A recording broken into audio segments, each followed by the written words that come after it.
그 도박 가족들이 이제 상담을 올 때 상담자로서 이제 되게 고민되는 게 있어요. 그게 주로 어떤 거냐면 여러 개가 있는데 가장 많이 이제 그 가족들이 고통스러워하는 게 뭐냐면 이렇게 배우자나 자녀나 뭐 혹은 부모나 이렇게 이제 이 가족이 그 부류가 있는데 이 도박자가 있는데 도박에 이제 돈이 뭐 1억부터 이렇게 3천만 원부터 10억까지 이렇게 막 도박의 빚이 되게 다양해요. 그런데 이것을 돈을 어떻게 해야 되나? 내가 좀 도와줘야 되지 않나? 어떻게 해야 되느냐? 너무 냉정한 거 아닐까? 좀 얘가 막 이렇게 지금 도박한 것도 아니고 얘가 막 무슨 사람을 죽인 것도 아니고 제일 헷갈리는 거예요. 근데 그 사람이 살인한 것도 아니라 도적질한 것도 아니라 어떻게 하다 보니까 실수로 도박을 한 건데 너무 냉정하게 그렇게 하는 거 아닌가 이런 이제 이 마음에 갈등이 생기는 거야. 그러니까 상담사로서 이렇게 도박 가족들이 얘기할 때 어떻게 해야 되냐. 자, 첫째는 이제 도박 상담에서는 상담사들이 기억해야 되는 게 상담사뿐만 아니라 가족들도 도박자가 도박으로 인해 발생한 부정적 결과 가장 큰 게 뭔가요? 경제적인 거죠. 경제적 책임을 스스로 책임질 수 있도록 돕는다. 이걸 이제 딱 갖고 있어야 돼요. 그래서 뭐냐면 많은 이제 그 가족들이 집을 걔 이름으로 된 거니까 어차피 집 거니까 집 거 그냥 팔아갖고 갚아줘야 되지 않을까 대리변제 이런 이야기를 가족들의 입장에서는 계속 얘기를 해요. 그러면 이제 그런데 이 도박 가족의 그 특징 중에 하나가 공동 의존의 형태가 있어요. 그래서 정서적으로 이렇게 묶여져 있단 말이에요. 그게 분리되지를 못하는 거예요.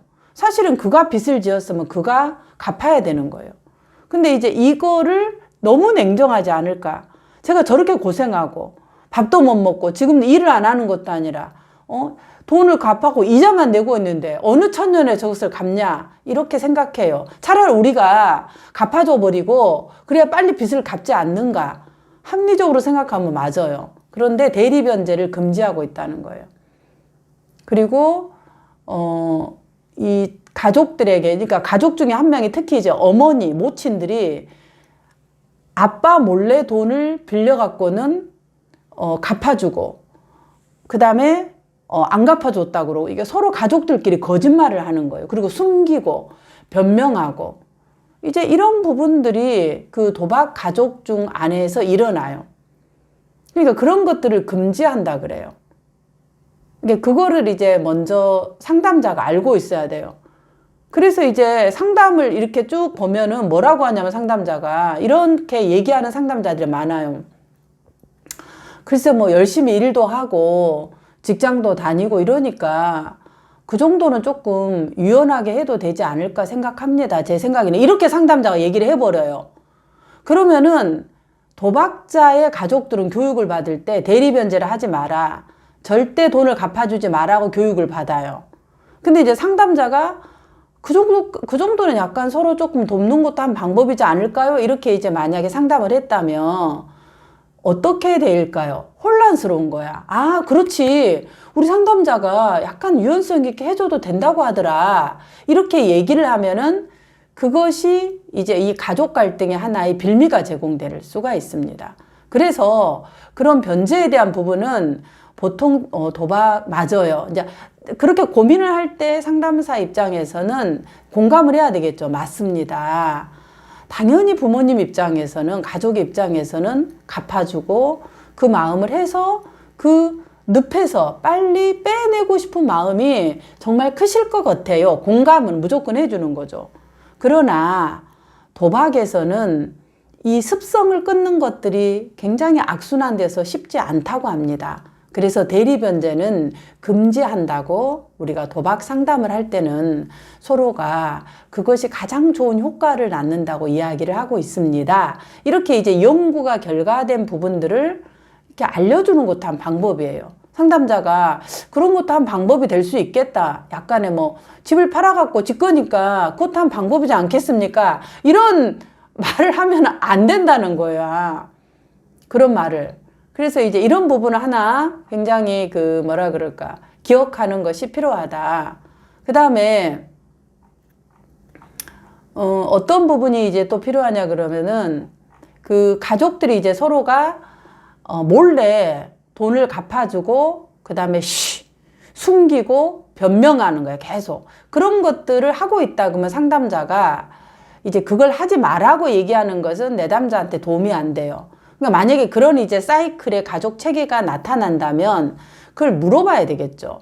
아, 민들레님께서 그렇게 남편 몰래 자녀의 도박 빚을 갚아주고 그렇게 하는 것이 아들에게, 자녀분에게 도움이 되신다고 해서 아마 그렇게 하신 것 같은데 그런 결정들이 어떻게 가족에게 영향을 미친다고 보시나요? 그래서 그 영향력들을 내담자가 볼 수 있도록 하는 거예요. 상담자가 이것을 그건 하지 말아라고 하는 것보다 보통 도박 상담에서는 이렇게 지침들이 가장 효과적인 도박을 끊는, 단도박을 끊는 방법이라고 이야기를 합니다. 그럼에도 우리 민들레님이 계속해서 가족들에게 몰래 돈을 대주고, 이렇게 돈을 해주고, 이렇게 하는 것이 자녀분의 이 단도박에 어떤 영향을 줄까요? 그렇게 이제 묻는 거죠. 부분들. 그래서 이 뭐라 그럴까. 가족들이 몰래 숨기고 돈을 갚아주고 또 갚아주고 이런 악순환들이 일어나지 않도록 영향력을 탐색하는 것이 굉장히 중요합니다. 그래서 그런 부분들에 대한 것들을 보는 것이 굉장히 중요하죠. 그 다음에 이제 또 이 가족 사례 중에서 도박자의 부모를 상담하고 있는 경우에는 그 부모의 정서 중에서 가장 큰 정서가 나타나는 게 뭐냐면 죄책감이에요. 어떤 죄책감이냐면 내가 애를 잘못 키워서 애가 이렇게 되지 않았나 이런 이야기를 공통적으로 하죠. 그리고 얘가 어렵게 들어간 삼성인데 어렵게 들어간 대기업인데 어렵게 들어간 공사인데 이것으로 인해서 그만두게 할 수는 없잖아요. 이러는 것들이 굉장히 부모로서 뭐라 그럴까 고심이 되는 거예요. 그래서 빨리 빚을 변제를 해주려고 하는 마음들이 커진다는 거죠. 그 부분들에 대해서. 이런 이제 가족에 대한 부분들을, 이제 하면서 그 불안들이 있는 거예요. 그 죄책감.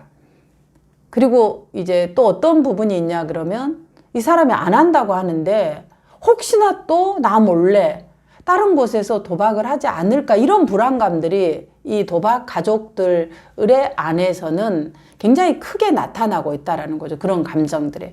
그래서 이제 이 상담자로서는 이런 그 도박 가족자의 그런 정서적인 특성 이런 것들을 잘 잡아서 그것을 이제 이 내담자가 상담 시간에 드러내놓고 그런 부분들을 다룰 수 있도록 하는 것이 핵심적인 거죠. 그래서 자꾸 다루고 싶은 가장 큰 것이 뭐냐 이렇게 이제 계속 물으면은 내담자들이 스트레스를 받아요. 그래서 아니 내가 어떤 것을 가장 큰 걸 받아 이미 얘기를 했는데 이렇게 그 얘기를 해요. 그래서 이제 그것은 여러 개 중에서 가장 큰 어려움이 어떤 것일까 한 번만 묻는 거예요. 나머지는 상담사가 길을 쫑긋해서 지금 내담자가 말한 것 중에서 어떤 것이 가장 큰가를 이렇게 보고 하는 것이 굉장히 중요하죠.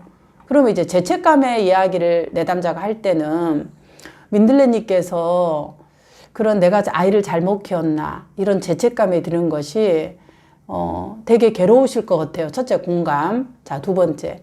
그럼 그런 자녀의 도박의 일로 인해서 이런 죄책감이 생기셨어요. 그전에는 어떠셨나요? 그전에는 생기지 않았죠.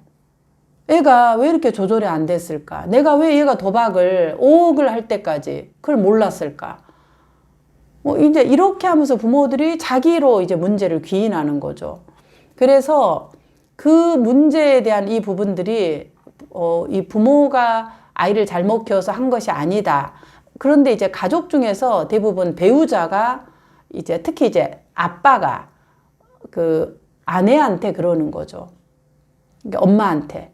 집에서 아이를 어떻게 키워가니 아이가 이러느냐 이렇게 이제 보통 이야기를 하게 돼요. 혹은 자녀들 중에서 형제들이 엄마가 너무 애를 물러터지게 키우고 지금까지 오냐오냐 받아주니까 얘가 지금 이렇다 이제 이런 약간의 비난들이 또 일어나는 거예요.